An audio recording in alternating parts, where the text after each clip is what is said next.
Assalamualaikum warahmatullahi wabarakatuh. Selamat pagi, salam sejahtera untuk kita semua. Apa kabar semuanya anak kelas 97? Nanti untuk absen silahkan kalian di kolom komentar tulis nama kalian ya, nama lengkap biar nanti langsung dijadikan absensi. Oke, kemarin materi yang kita laksanakan menggunakan aplikasi Zoom itu sedikit kita membahas tentang sistem reproduksi pada manusia. Ya, untuk sistem reproduksi pada manusia di sini kita tahu ya, salah satu organ yang sangat penting dalam tubuh manusia itu adalah organ reproduksi. Nah, organ ini melaksanakan fungsi atau perkembangbiakan hingga melahirkan individu baru atau anak. Kemudian organ reproduksi pada manusia mulai berfungsi dengan baik pada saat manusia telah mengalami masa pubertas. Ya, dulu waktu kalian belajar tentang pertumbuhan dan perkembangan, pertumbuhan sendiri kan berarti di situ tentang volumenya atau bentuk tubuh pada manusia, sedangkan perkembangan adalah proses pendewasaan ya. Nah, kita di sini kita bahas tentang perkembangbiakan. Nah, kemudian tahukah kalian apa saja macam-macam organ reproduksi ya, reproduksi pada manusia antara laki-laki dan perempuan? Nah, kita akan bahas di sini sistem reproduksi pada manusia. Reproduksi, setiap makhluk hidup selalu bereproduksi. Mengapa? Karena makhluk hidup bereproduksi bertujuan untuk apa? Mempertahankan keberadaan jenisnya. Nah, di situ ada kata-kata mempertahankan, berarti supaya anak dan cucunya itu terus ada seperti itu. Demikian juga manusia, proses reproduksi diatur oleh sistem reproduksi manusia memiliki dua jenis, yaitu laki-laki dan perempuan. Keduanya memiliki sistem reproduksi yang berlainan dan saling membutuhkan. Nah, ini alat-alat reproduksi pada manusia ya. Pada laki-laki, alat reproduksi laki-laki itu terdiri dari sepasang testis, saluran-saluran kelamin, kelenjar-kelenjar tambahan, dan penis ya. Kemudian alat reproduksi pada laki-laki masih testis. Yang pertama testis, yaitu kelenjar kelamin penghasil sperma dan hormon testosteron ya. Ini adalah testis. Kemudian yang saluran kelamin itu ada yang disebut dengan vasa efferentia. Fungsinya apa? Fungsinya yaitu menampung sperma. Kemudian ada epididymis, yaitu mengabsorpsi sperma hingga kental dan menyimpan sperma sementara 3 minggu. Nah, kemudian adalah vas deferens, yaitu saluran penghubung epididymis dengan uretra. Pada penis di bagian ujungnya terdapat saluran ejakulasi. Nah, kemudian uretra merupakan saluran untuk mengeluarkan sperma dan urin ya, itu untuk kemudian ada juga kelenjar tambahan, yaitu vesica seminalis, yaitu merupakan kantong semen atau mani yang dindingnya menghasilkan cairan lendir yang mengandung fruktosa, asam askorbat, dan asam amino sebagai makanan yang dan pelindung sperma sebelum membuahi ovum ya. Kemudian ada semen atau mani, adalah cairan yang terdiri dari sperma dan cairan yang dihasilkan oleh beberapa kelenjar. Oke. Kemudian ada kelenjar tambahan juga, ada kelenjar prostat ya. Kalian pasti pernah dengar tentang kelenjar prostat gitu kan. Yaitu menghasilkan cairan basa berwarna putih susu. Nah, cairan ini berfungsi untuk apa? Untuk menetralkan sifat asam pada saluran vasa efferentia dan cairan pada vagina sehingga sperma dapat bergerak dengan aktif ketika masuk ke vagina atau menuju ke sel telur ya. Kemudian ada kelenjar Coveri atau disebut dengan bulboretralis, yaitu penghasil cairan pelicin. Kemudian ada penis, yaitu merupakan alat kelamin luar yang berfungsi untuk memasukkan sperma ke dalam tubuh wanita. Nah, sistem reproduksi laki-laki berhubungan erat dengan sistem ekresi urinaria, yaitu testis menghasilkan jutaan sperma setiap hari mulai dari masa pubertas sampai meninggal dunia. Jika tidak dikeluarkan, sel-sel sperma akan mati dan diserap kembali oleh tubuh. Nah, sedangkan kita masuk di alat-alat reproduksi pada manusia yang kedua ada tentang perempuan. Alat reproduksi pada wanita itu berupa sepasang ovarium, ada oviduct atau tuba fallopi, uterus, vagina, organ kelamin, dan bagian luar. Nah, ini yang pertama, ovarium atau indung telur merupakan kelenjar kelamin yang memproduksi ovum, sel telur, dan mensekresi hormon estrogen dan progesteron. Nah, kemudian fungsinya apa tuba fallopi atau oviduct? Yaitu menyalurkan sel telur ke uterus atau rahim dengan gerakan peristaltik dan dibantu oleh gerakan silia pada dindingnya. Kemudian uterus atau rahim, yaitu tempat berkembangnya embrio selama kehamilan. Volume uterus mampu mengembang hingga 500 kali. Kemudian ada vagina, yaitu tempat penis atau saat kopulasi dan sebagai jalan keluar bayi pada proses kelahiran. Organ kelamin luar ada klitoris, ada vulva, ada lubang saluran kencing, ada lubang vagina dan fundus. Ya.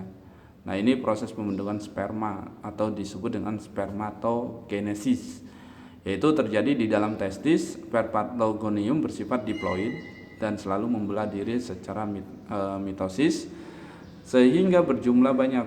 Sebagian spermatogonium membesar menjadi spermatosit primer. Spermatosis primer terus membelah diri secara meiosis membentuk spermatosis sekunder. Nah, kemudian spermatosit sekunder membelah diri kembali menjadi meiosis menjadi spermatid. Kemudian spermatid berdiferensiasi menjadi sperma. Nah, tiap-tiap sperma memiliki jumlah kromosom setengah dari jumlah kromosom spermatogonium. Nah, kemudian pembentukan ovum atau yang disebut dengan oogenesis. Nah, terjadi di dalam ovarium. Oogonium bersifat diploid. Oogonium membelah diri secara mitosis sehingga berjumlah banyak. Oogonium berkembang menjadi oosit, ya di sini,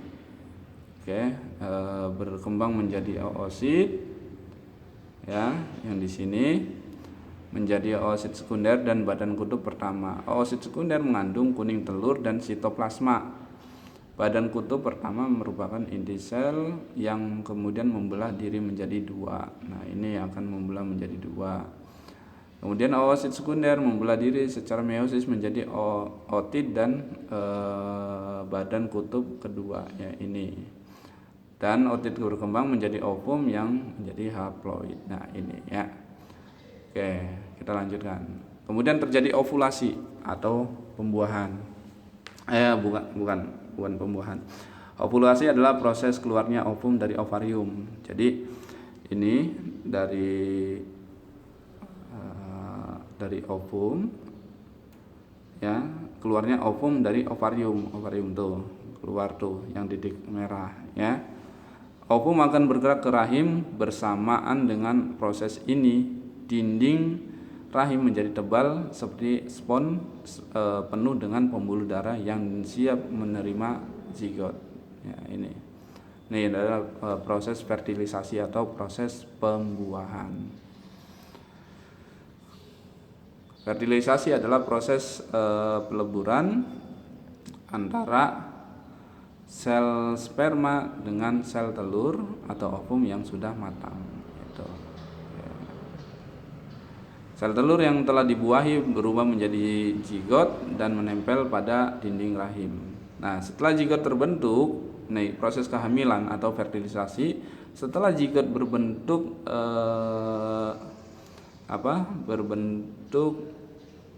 terbentuk zigot langsung membelah menjadi 2, 4, 8, 16 dan seterusnya. Dalam waktu bersamaan dinding rahim menebal penuh dengan pembuluh darah siap menerima zigot. Zigot menempel pada dinding rahim untuk berkembang. Kemudian zigot berubah menjadi embrio. Oke, kita lanjutkan. Ini adalah terbentuknya plasenta dan tali pusar sebagai penghubung antara embrio dengan ibunya.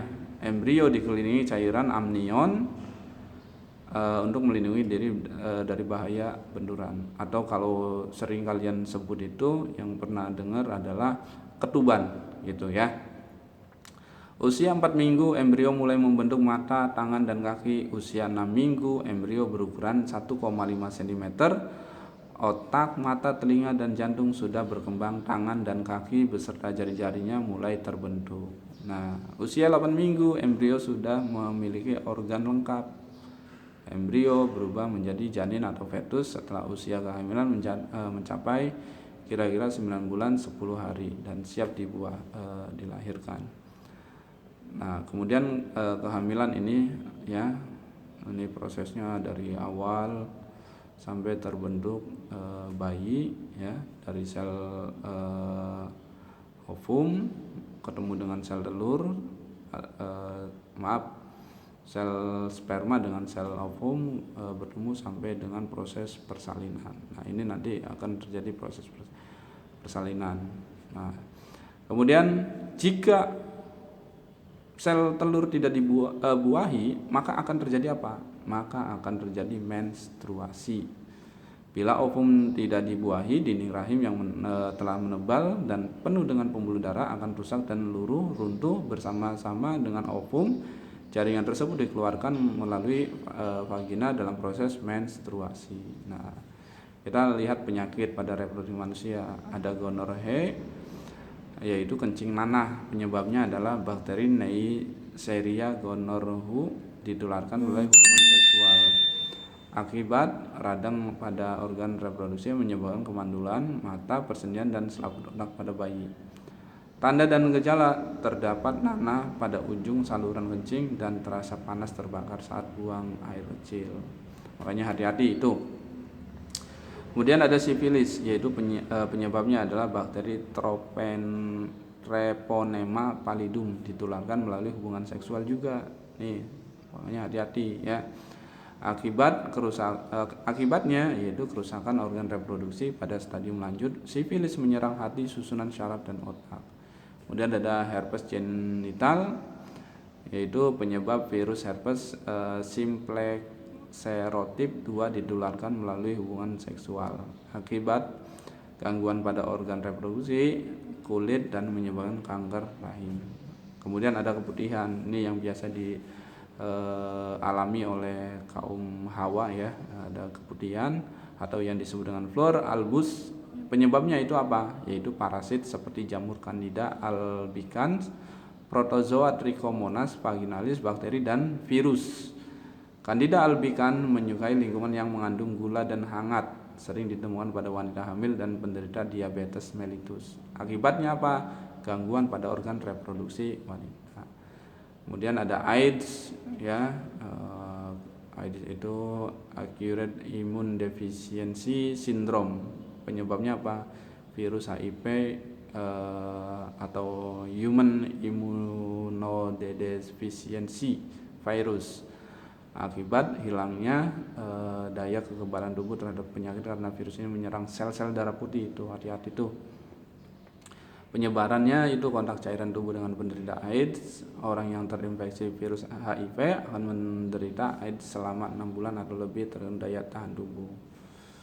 Nah, kemudian ada tingkat pertumbuhan populasi. Tingkat pertumbuhan populasi dipengaruhi oleh natalitas. Natalitas itu kelahiran, mortalitas itu kematian, emigrasi dan imigrasi, perpindahan ya. Jumlah imigrasi dan jumlah imigrasi ya. Oke, cukup sekian. Nanti untuk materi bab yang kedua nanti kita akan bahas. Dan untuk minggu depan kita menggunakan aplikasi menggunakan aplikasi Quizzes untuk soalnya. Oke, sampai jumpa di lain kesempatan. Saya akhiri. Assalamualaikum warahmatullahi wabarakatuh.